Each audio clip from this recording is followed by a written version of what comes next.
Welcome to news talk with PD Sameer. पिछले 2 रोज़ से हर news channel पे जो चर्चा है वो है जनाब जगदीप जो धनखड़ साहब हैं, वाइस प्रेसिडेंट थे इंडिया के। उन्होंने अचानक मानसून सेशन शुरू होने के दौरान, शुरू होते ही पहले दिन ही रेजिग्नेशन दे दिया और रीज़न दिया अपनी जो है इल हेल्थ को।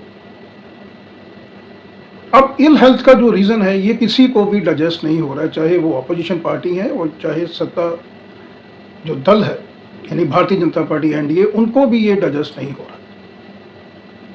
धनखड़ साहब को अगर रिज़ाइन देना था हेल्थ इश्यूज़ पे तो वो सेशन से पहले, मानसून सेशन बहुत इंपॉर्टेंट सेशन है, इससे पहले भी दे सकते थे, लेकिन सेशन चालू होते ही उन्होंने दिया। अब अलग अलग अटकलें हैं उनके रेजिग्नेशन को लेकर।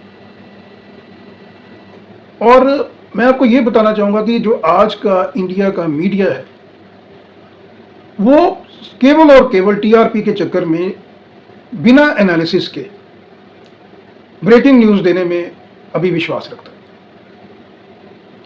जो जड़ है वहाँ तक जाने का प्रयास नहीं करता।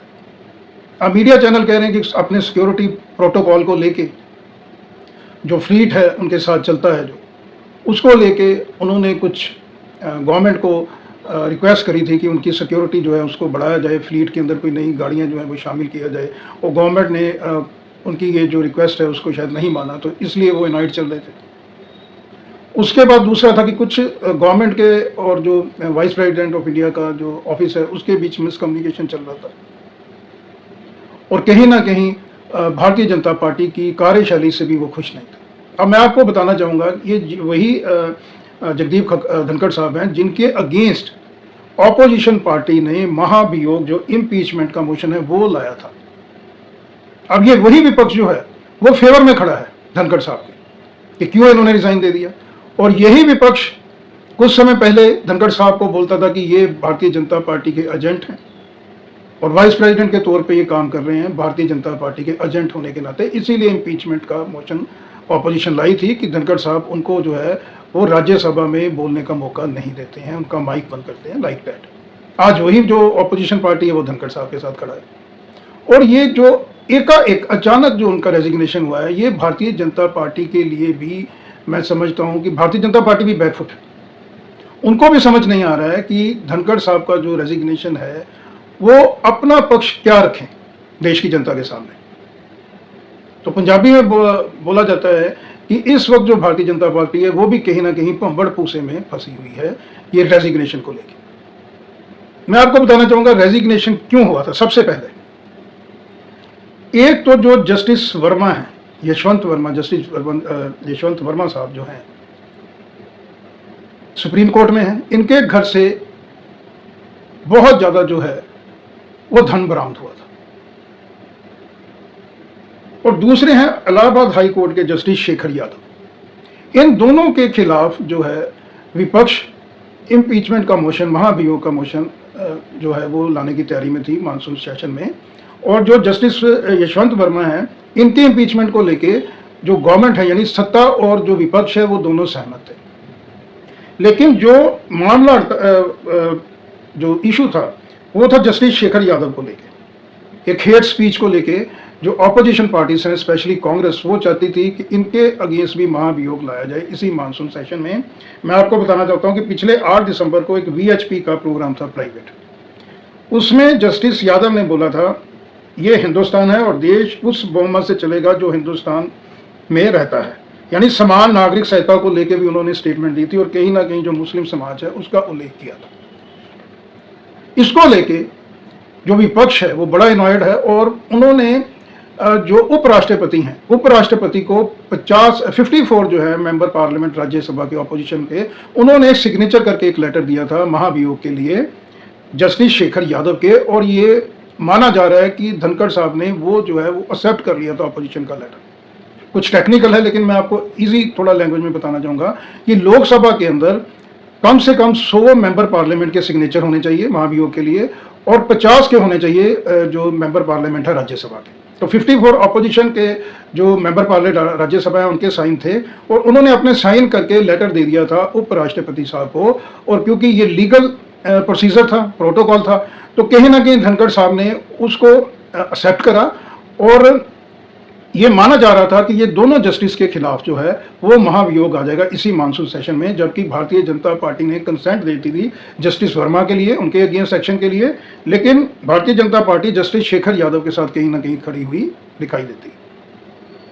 और जो अपने धनखड़ साहब थे, पूर्व अब वो वाइस प्रेसिडेंट ऑफ इंडिया हैं, उन्होंने लीगल फॉर्मेट को लेके जो सारे प्रोसीजर हैं, जैसे 54 सिग्नेटरीज थे अपोजिशन के, उन्होंने वो एक्सेप्ट कर लिया था और ये माना जा रहा था कि दोनों जजेस के अगेंस्ट जो है वो महाभियोग है वो लाया जाएगा। इसको लेके कम्युनिकेट किया गया था सत्ता पार्टी यानी भारतीय जनता पार्टी ने डेफिनेटली कम्युनिकेट किया होगा और सख्त लैंग्वेज में किया होगा वाइस प्रेसिडेंट ऑफिस उनको कि ये ऐसा नहीं होना चाहिए, क्योंकि धनखड़ साहब ने ये भी कंफर्म किया था कि आप पता कीजिए कि ये जो मोशन है महाभियोग का, ये राज्यसभा से पहले क्या मूव हुआ है लोकसभा में। तो यानी कम्युनिकेशन गैप वाज देयर और यही रीजन बना जब थोड़ा सा प्रेशर टैक्टिक्स आया गवर्नमेंट सत्ता दल की तरफ से कि आप इसको एक्सेप्ट ना करें, तो धनखड़ साहब, मैं आपको बताना चाहूँगा, जाट समुदाय से आते हैं, बेबाकी से अपनी राय रखते हैं, उन्होंने अपनी अंतर आत्मा की आवाज़ सुन के इसको एक्सेप्ट नहीं किया और सरकार को कोई बहुत ज़्यादा नुकसान ना हो, कोई ज़्यादा डिफरेंसेस ना आ जाएं बिटवीन सत्ता पार्टी और वाइस प्रेसिडेंट ऑफिस, धनखड़ साहब ने, मैं समझता हूँ भारतीय जनता पार्टी के अंदर जो रीत है कि आप क्रिटिसाइज नहीं करेंगे हाईकमान को, उन्होंने रिजाइन दे दिया और यही एकमात्र रीज़न है। इसके अलावा जैसे आग में घी होता है, कुछ कुछ डिफरेंसेस चल रहे थे। मैं बताना चाहता हूँ बीएससी की बैठक जो थी, बिजनेस एडवाइजरी कमेटी की जो मीटिंग थी, जिसकी अध्यक्षता जो है वो उपराष्ट्रपति साहब करते हैं, उसके अंदर ना तो नड्डा साहब आए और ना ही किरेन रिजिजू जो संसदीय मंत्री हैं पार्लियामेंट अफेयर, वो भी नहीं आए। यानी इससे भी इनॉयड हुए वाइस प्रेसिडेंट साहब, क्योंकि कहीं ना कहीं ये उनकी अथॉरिटी को चैलेंज था। इसके अलावा गवर्नमेंट के साथ थोड़ा सा उनका जो मतभेद चल रहा है, वो जैसे मैंने कहा बेबाकी के लिए जाने जाते हैं, धनखड़ साहब जाने जाते थे, उन्होंने एक पब्लिक फंक्शन में एग्रीकल्चर मिनिस्टर की वहाँ पे प्रेजेंस थे, यानी शिवराज सिंह चौहान प्रेजेंट थे, तो उन्होंने कहा था कि गवर्नमेंट जो है वो किसानों की बात क्यों नहीं सुन रही है, किसानों की बात जो है, किसान धरने पे लगातार बैठे हैं, गवर्नमेंट को सुननी चाहिए। तो ये की पॉइंट्स थे जो डिफरेंसेस हुए बिटवीन सत्ता पार्टी यानी भारतीय जनता पार्टी और धनखड़ साहब, और इन्हीं की वजह से उन्होंने एकाएक रिजाइन दिया। कोई हेल्थ इशू नहीं है, वो अपने आप को कंफर्टेबल पोजीशन पे नहीं मान रहे थे, नहीं समझ रहे थे और इंडिपेंडेंट तौर पे वो अपना जो ऑफिस चलाना चाहते थे। यानी कुछ अपॉइंटमेंट्स भी थी राज्यसभा के अंदर और कुछ की इश्यूज थे, कुछ की अपॉइंटमेंट्स थी 3-4 लोगों की सीनियर लेवल पे, वो अपनी टीम को वहाँ पे अपॉइंट करना चाहते थे धनखड़ साहब, जिसको शायद सत्ता जो है पक्ष उन्होंने अनुमति नहीं दी, उनकी कंसेंट नहीं थी। तो ये वजह रही धनखड़ साहब की एक रिजाइन देने की, जिसकी वजह से विपक्ष फ्रंट फुट पे है और भारतीय जनता पार्टी बहुत लंबे समय के बाद बैक फुट पे है। तो दूसरा मैं ये बताना चाहूँगा कि 60 दिन के अंदर अंदर जो है वाइस प्रेसिडेंट का जो है वो इलेक्शन होना चाहिए। और जो वाइस प्रेसिडेंट का इलेक्शन है, मैं बताना चाहूँगा, इसके अंदर राज्यसभा के मेंबर पार्लियामेंट, लोकसभा के मेंबर पार्लियामेंट और जो नॉमिनेटेड होते हैं 12 जो नॉमिनेटेड होते हैं एमपी, वो वोटिंग करते हैं। तो अब आगे चलते हैं कि धनखड़ साहब की जगह कौन। बहुत से नाम चर्चा पे हैं, जेपी नड्डा साहब का नाम चल रहा है।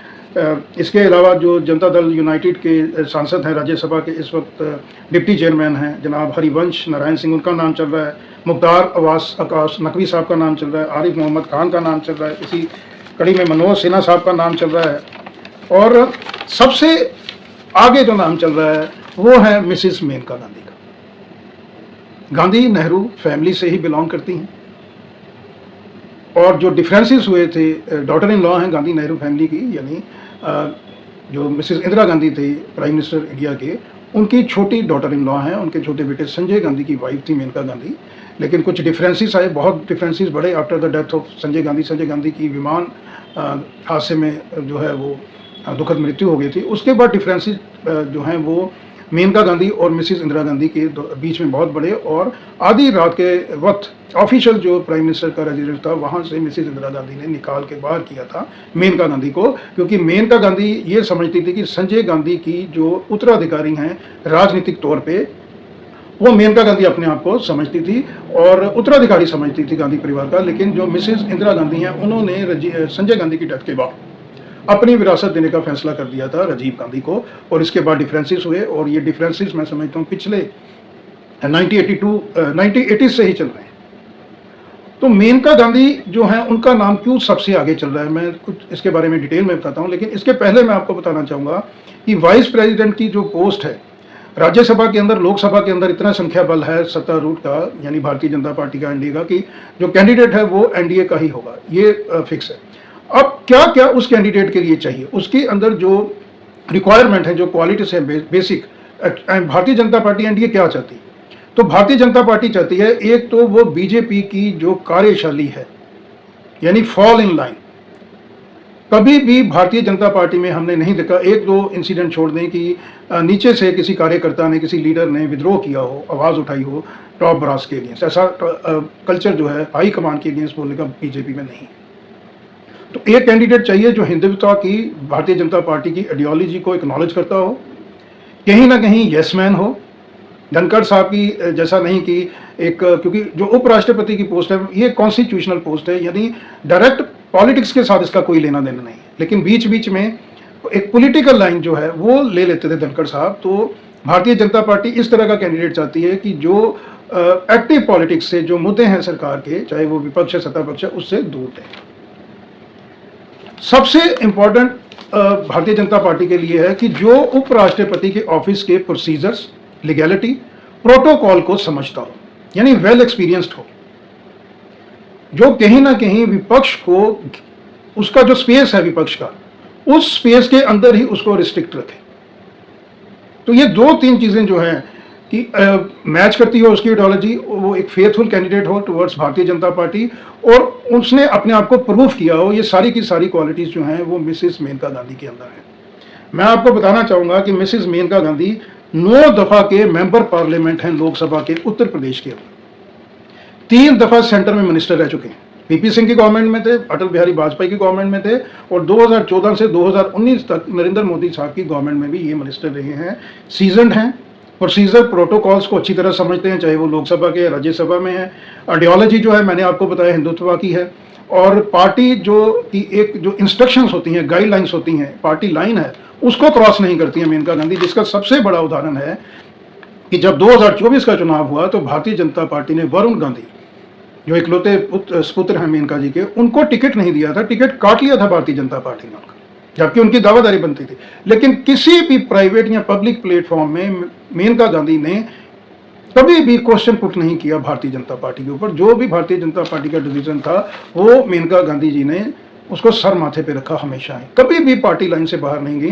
हालांकि पृष्ठभूमि जो है वो भारतीय जनता पार्टी की नहीं है, वो नेहरू गांधी फैमिली से आती हैं, उसके बाद जनता दल में वो आई, और 2004 में जो है उन्होंने ऑफिशियली, फिर बाद में उन्होंने ज्वाइन कराया था भारतीय जनता पार्टी को। लेकिन क्यों सबसे इंपॉर्टेंट चीज़ जो फेवर में जाती है मेनका गांधी जी के, वो एक तो मैंने बताया उनका राजनीतिक अनुभव, लगातार उन्होंने चुनाव जीते, भारतीय जनता पार्टी की आइडियोलॉजी को। सबसे बड़ी चीज़ ये है कि जिस तरह से अभी विपक्ष, स्पेशली राहुल गांधी और प्रियंका गांधी वाड्रा भी अभी लोकसभा में एमपी हैं, जिस तरह से ये गवर्नमेंट को घेर रहे हैं भाई बहन, अलॉन्ग विद अखिलेश यादव, वहां पे अगर राज्यसभा के अंदर, क्योंकि जो उपराष्ट्रपति है, वाइस प्रेसिडेंट है, वो राज्यसभा का सभापति होता है, यानी वही चलाते हैं, चेयरपर्सन वही होता है। अगर उस सीट पे मेनका गांधी विराजमान होती हैं तो कहीं ना कहीं राहुल गांधी और प्रियंका गांधी जिस तरह से अटैक कर रहे हैं अभी गवर्नमेंट पे, वो नहीं कर पाएंगे, क्योंकि एक तो ब्लड रिलेशन है दोनों के बीच में, और जिस तरह से एक्चुअली ये एक किस्म से चाची लगती हैं, रियल चाची हैं प्रियंका गांधी की और राहुल गांधी की, मेनका जी।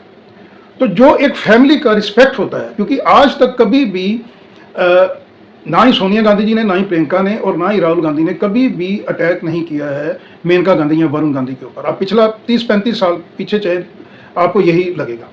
तो एक जो ड्यू रिस्पेक्ट होता है, यानी कहीं ना कहीं मुझे लगता है कि बैकफुट पे आएंगे स्पेशली राहुल गांधी, प्रियंका गांधी, कांग्रेस, क्योंकि उस तरह का अटैक नहीं कर पाएंगे वो मेनका गांधी के ऊपर, क्योंकि उनकी ही फैमिली से वो हैं।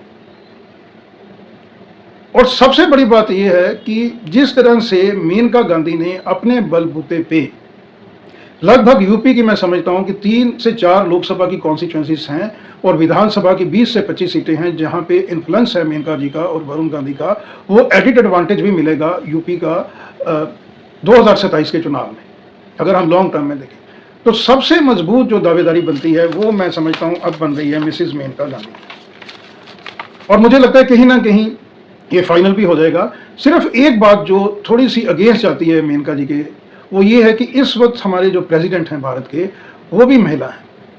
तो प्रेसिडेंट और वाइस प्रेसिडेंट दोनों महिला हों तो ये कुछ सोच विचार का विषय बन सकता है भारतीय जनता पार्टी एनडीए के लिए।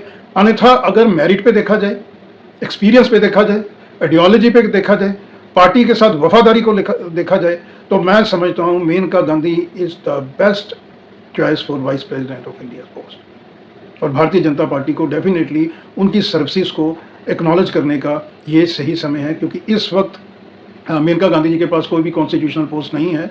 मैं आपको बताना चाहूँगा कि अपना आखिरी चुनाव, बहुत कम 2 या 3 लोकसभा के चुनाव उन्होंने हारे हैं 1984 से अगर हम देखें, तो जो 2024 का लोकसभा चुनाव था वो मेनका गांधी ने हारा था। यानी अभी उनके पास कोई भी कॉन्स्टिट्यूशनल पोस्ट नहीं है।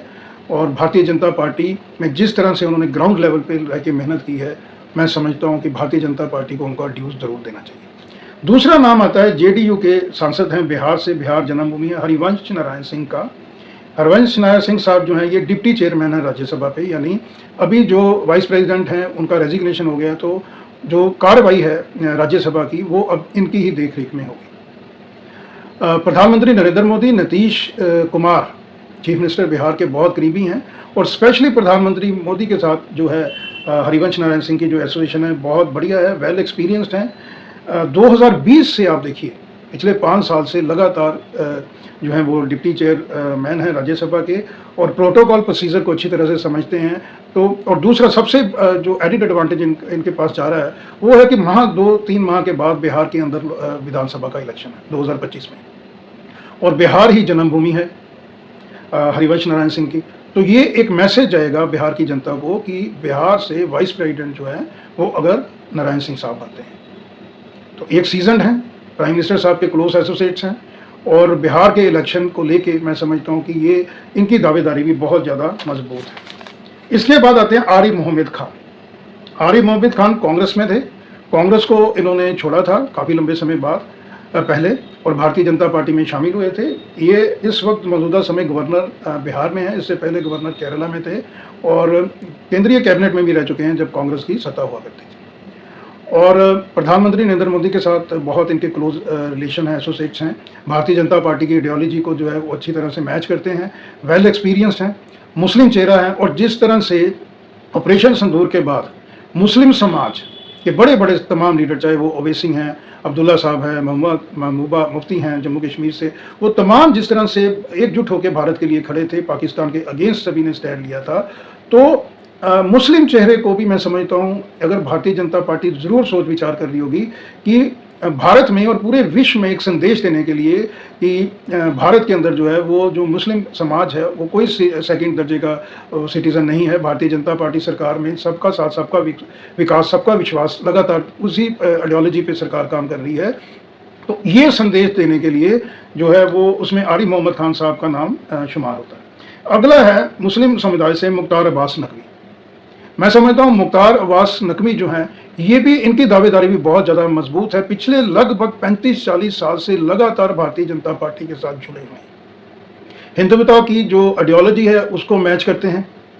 कैबिनेट के अंदर मोदी गवर्नमेंट में भी मिनिस्टर रह चुके हैं, वाजपेयी साहब की गवर्नमेंट में भी मिनिस्टर थे, बहुत ही क्लोज कॉन्फिडेंट हैं जो बीजेपी हाई कमान है। मैं समझता हूँ कि एक इस तरह के इंडिविजुअल हैं नकवी साहब कि जो मैन ऑफ फ्यू वर्ड्स, और हमेशा किसी भी मुद्दे को लेकर आप देखें अपनी पार्टी बीजेपी के साथ इंटैक्ट खड़े होते हैं।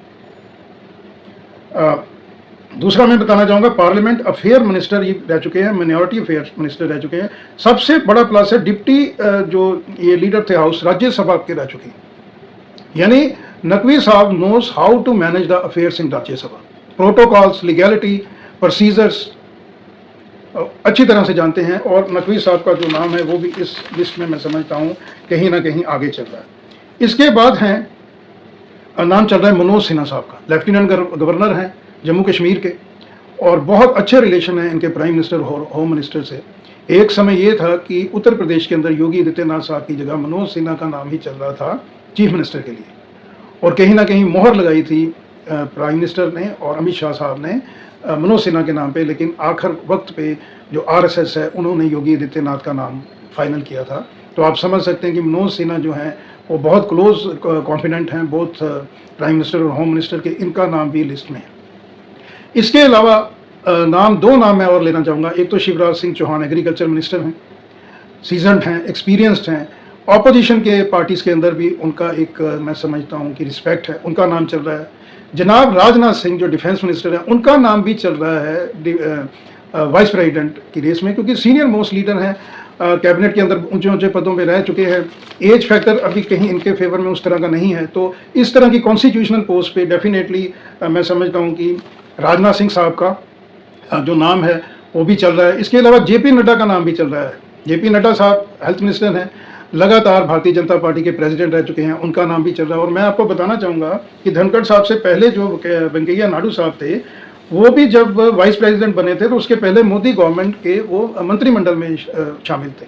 तो यानी ये पहली बार नहीं होगा कि कोई कैबिनेट मिनिस्टर जो है वो वाइस प्रेसिडेंट उसको अपॉइंट किया हो। तो तमाम ये जो नाम हैं ये चर्चा में हैं, और जो तमाम मैंने आपके सामने नाम लिए हैं, ये जो बीजेपी की आइडियोलॉजी है उसको मैच करते हैं। फॉल इन लाइन वाले सारे इंडिविजुअल हैं, अपना अलग स्टैंड नहीं लेंगे भारतीय जनता पार्टी से।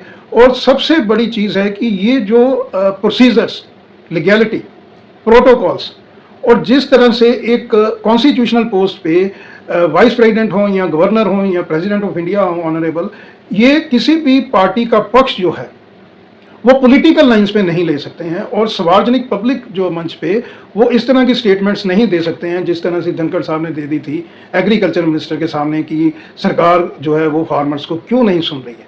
तो इस तरह की जो स्टेटमेंट्स हैं, ये जो कॉन्स्टिट्यूशनल पोस्ट होती हैं, मैं फिर से बताना चाहूँगा, honourable president of India, honourable vice president of India, और इनके जो रिप्रेजेंटेटिव होते हैं प्रेसिडेंट साहब के स्टेट्स के अंदर, ऑनरेबल जो गवर्नर साहब हैं, वो जनता से रिलेटेड जो पॉलिटिकल मुद्दे होते हैं उनमें वो इंटरफेरेंस नहीं करते हैं।